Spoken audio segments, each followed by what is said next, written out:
Hey, good morning, everybody. Got some exciting news today that I want to share with you over at the HP. These are the first eggs of the year for us for anything, but it's actually a mangrove snake. Ooh, she's a little fired up too. She's definitely protecting the eggs. We just looked in here and, ooh, gosh, what is wrong with you? Oh, my goodness gracious. Whoa, calm down, calm down.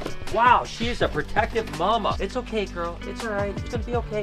Whoa, whoa, whoa, whoa, whoa. Let's go. Come on, you're okay. It's all right, sweetie. I just want to put you back in here, and we're going to leave you alone. Whoa, come on now. Now again, these are mildly venomous, so getting bit by it probably isn't that big of a deal, but we certainly would prefer not to, especially right now in my life. The last thing I need is to get bit by something and have any kind of reaction to anything. So we're gonna go ahead and finally get her back. We got her egg box in there, we'll clean her up. But take a look at this, guys. We've got 2, 4, 5 mangrove snake eggs. First ones of the year, the first eggs of the year and the first mangroves of the year. We have several females gonna go this year. I keep saying every year that I don't know if I'm going to sell them or not. I haven't sold any yet, so this year, if we have a good year and actually produce, you know, say 25, 30, we will definitely sell them. So I know that there's a ton of you guys out there like, oh my gosh, I want mangroves. Hopefully in 100, 110 days, we'll hatch these little buggers out. Now you may wonder why Mama is so upset, right? There's a couple things, you know, really with colubrid snakes, they lay their eggs and they typically stay with them for a short period of time, and they really are very protective of those eggs, right? It's that maternal instinct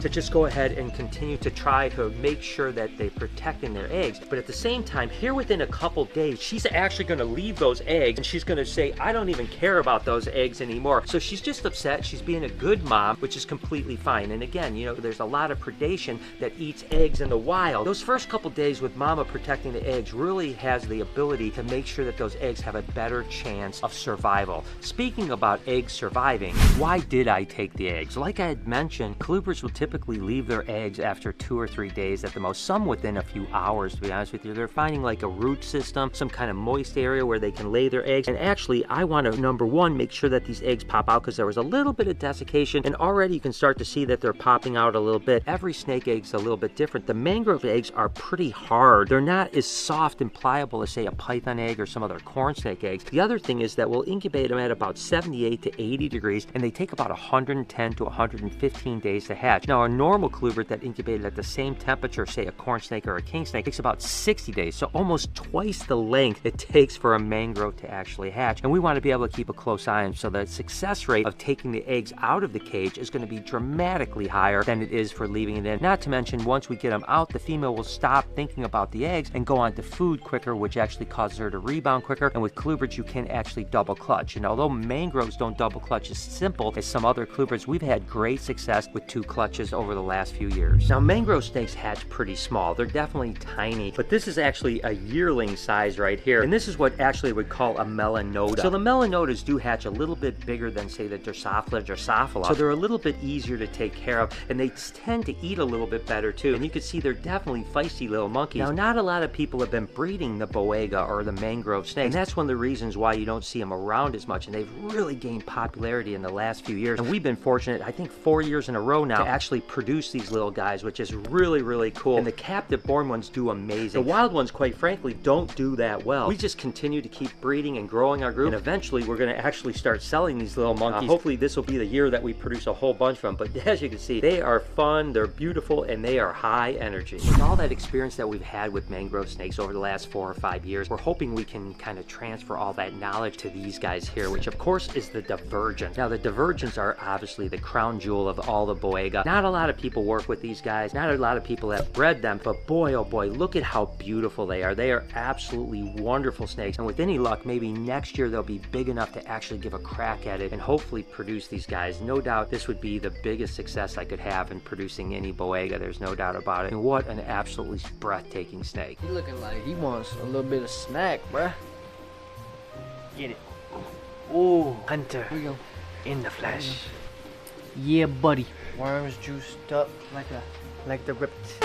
Let's do like one last one just for fun. Whoa, whoa, whoa, whoa! Changi boy. They're getting big. Alright, guys. Whoa, whoa, whoa. Oh, oh. Uh-oh. Let's see if he can rock climb. Look at this. How is he gonna get it out of the track? Oh, oh. Stay, boy. Oh, oh.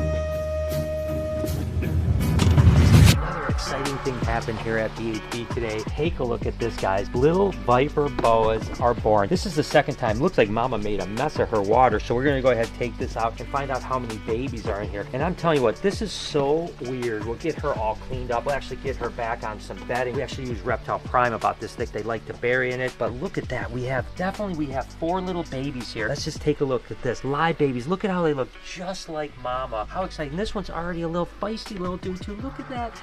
Oh, it just bit me. Oh, look at, let go, buddy. It's okay. I don't want you to hurt your teeth, you know? Oh my gosh, it is really hyper, isn't it? So we've got 2, and of course we got a 3rd one here, a 4th one here. I'm assuming Mama's gonna be a little bit hyper, but obviously our live bears, which is really cool. And there's not many people that have actually captive bred these guys. We've done it now 3 times, and it's pretty cool. These are what they call infertile ova right here. So these are actually basically babies that weren't fertilized. I just want to see, oh, there's a 5th baby. Look at that. There's a 5th baby. And who knows how many she actually has. We're just going to look through everything and just see if there's any other babies hiding anywhere. I'm going to try to move Mama without getting bitten because I know she's going to be pretty hyper. No doubt about that. Looks like that might be it. Looks like 5 babies is all we have. Got a couple slugs, and it looks like there's a chance she might have one either slug or baby left in her, but look at how cute they are. They are amazing. And like I had mentioned, not a lot of people are breeding them. Sometimes they come in from the wild, grab it, and they actually have babies. Actual captive breeding of these guys is not very common, so I'm super excited that this is our 3rd litter we've ever had. And by the way, it's the largest litter we ever had with 5. 3 or 4 was the largest beyond that. We have a couple big females that might lay too, so I mean, they are so cute. They're such a neat little Indonesian boa. I'm super happy to have 5 babies. And this is how we're gonna set these guys up. Again, we're gonna go with coconut bedding here. This is Reptile Prime. We've got a little hiding spot if they don't want to bury, and we put it pretty deep because these guys do like to burrow, and we'll just go ahead and set them up like this. Oh, this guy got me again. We'll get eating. They are a little bit difficult when they're young, to be honest, getting them going, but once they actually eat, they actually do really well. But as babies, they can be a little tricky. In the wild, they're really eating little house geckos, and we obviously don't have that ability here, so we're doing like gecko scenting. Sometimes we do a knoll scenting. Even we've had some success with frog scenting. We set these guys up. These are the ones that were born a couple months ago. Not a whole lot bigger, but still hanging in there and doing well. I love it. I've always loved what they call the Candoia, which is the genus that the Viper boas are in. And I've told the story before. The first babies I ever produced as far as live babies was actually from a Candoia carionata, which are the Solomon Island boas, which are very similar to the Viper boas. These are Candoia asper. We now have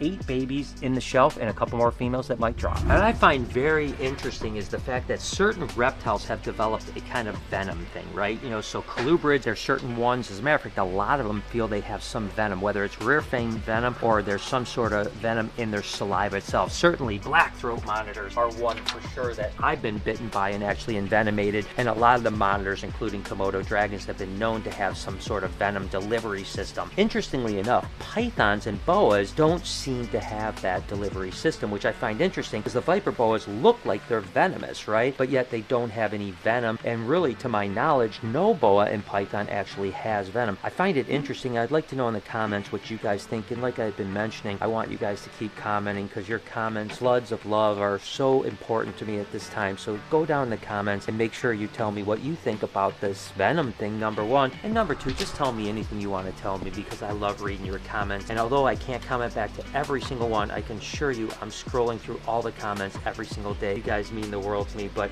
I tell you what, this little monkey here, he's one special animal. All right, let's see if this little Milky is he even alive. Space to frog alien. Oh, look at that.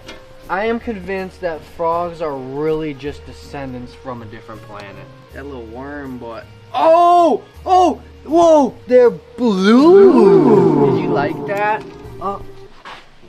I'm not very good at this. Whoa. Are you okay? So got some news and some bad news today, and I'm definitely troubled by this, but there's not a lot I can do about it. I found out today that I originally was going to an oncologist, and I was going to go to the U of M Oncology Pancreatic Cancer Center, and then I wanted to go to MD Anderson down in Houston, which is the best cancer center in the country, and I really had hoped that those 3 things together I could find the right thing, and MD Anderson to me was my best chance because they're so good at what they do. Unfortunately, I found out today, although I have what I thought was good insurance, I pay a lot for my insurance, I can't go to MD Anderson because I can only be treated here in Michigan with my insurance. So a couple things, guys. I mean, if you have insurance, make sure that you can travel around the country with your insurance, because if not, you're stuck in state. The good news is that U of M Pancreatic Cancer Center is also a really good cancer center. Certainly not on the caliber of MD Anderson, but I have no choice. So this is a little bit of a gut punch, I'm not going to lie to you. And then tomorrow I have my procedure. So I'll be in tomorrow morning to start the vlog, but then I have to go get a procedure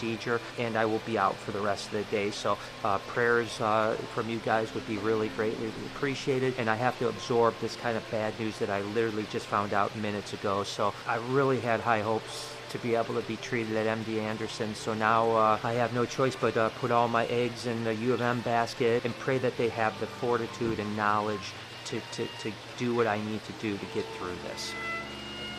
Hope you guys enjoyed today's video. If you did, there's a playlist that you can watch all kinds of videos. You can also hit that subscription button. It would mean a lot to me. Also, hit that like button while you're down there. Have a wonderful day, Reptile Army. Remember, be kind to someone, and I promise I'll see you in the next one.